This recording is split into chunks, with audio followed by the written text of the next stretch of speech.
Hello friends, आज मैं 5 तरह के ट्रेन साउंड्स कीबोर्ड पे कैसे प्ले करना सिखाऊंगा। बस 2 कीज।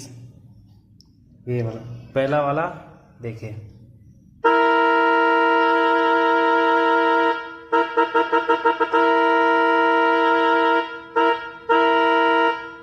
ये है पहला वाला।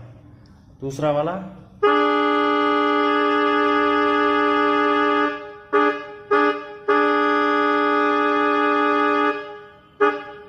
तीसरा वाला,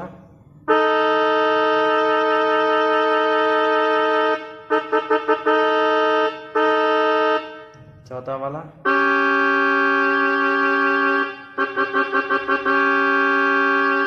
पांचवा वाला,